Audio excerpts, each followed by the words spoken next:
The Stadio Lanfranchi is in the northwest corner of Parma, still in the city proper, but away from the ancient buildings and narrow streets.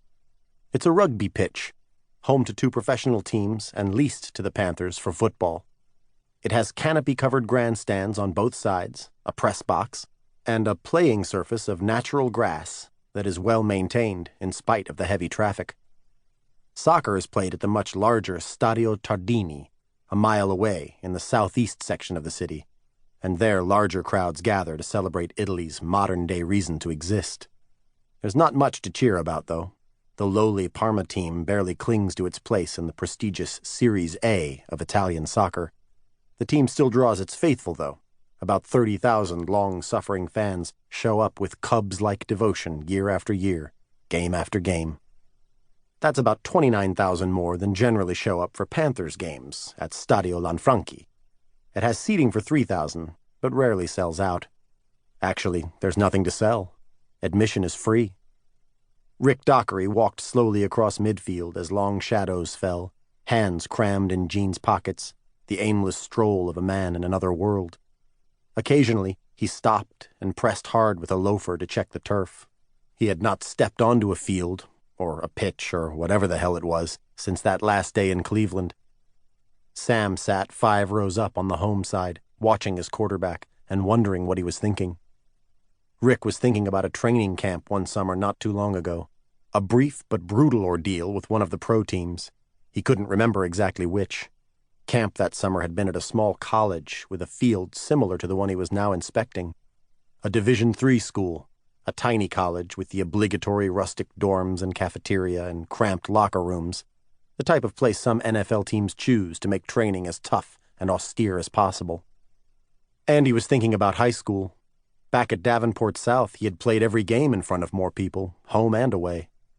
He lost in the state finals his junior year in front of 11,000. Small maybe by Texas standards, but still a heck of a crowd for Iowa high school football.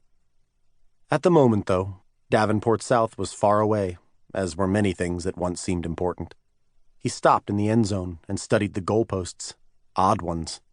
2 tall posts, painted blue and yellow, anchored in the ground and wrapped with green padding that advertised Heineken. Rugby. He climbed the steps and sat next to his coach, who said, "What do you think? Nice field, but you're missing a few yards. 10 to be exact. The goalposts are 110 yards apart, but we need 20 for the 2 end zones. So we play on what's left, 90 yards. Most of the fields we play on are meant for rugby, so we have to make do." Rick grunted and smiled. "Whatever." "It's a long way from Brown Stadium in Cleveland," Sam said. "Thank God for that. I never liked Cleveland, the city, the fans, the team. And I hated the stadium. Right there on Lake Erie, bitter winds, ground as hard as concrete." "What was your favorite stop?" Rick grunted out a laugh and said, "Stop. That's a good word. I stopped here and there, but never found a place. Dallas, I guess. I prefer warmer weather." The sun was almost gone, and the air was growing cooler. Rick stuck his hands into the pockets of his tight jeans and said, "So tell me about football in Italy. How did it happen?" "The first teams popped up about 20 years ago, and it spread like crazy, mainly here in the north. The Super Bowl in 1990 drew 20,000, a lot less last year. Then it declined for some reason. Now it's growing again. There are 9 teams in the A division, 25 or so in the B division, and flag football for the kids." Another pause as Rick rearranged his hands. The 2 months in Florida had given him a dark tan, but a thin skin. His tan was already fading. "How many fans watch the Panthers?" "Depends. We don't sell tickets, so no one really counts. Maybe 1,000. When Bergamo rolls in, the place is packed." "Bergamo?" "The Bergamo Lions, perennial champs." Rick found this amusing. "Lions and Panthers, do they all have NFL names?"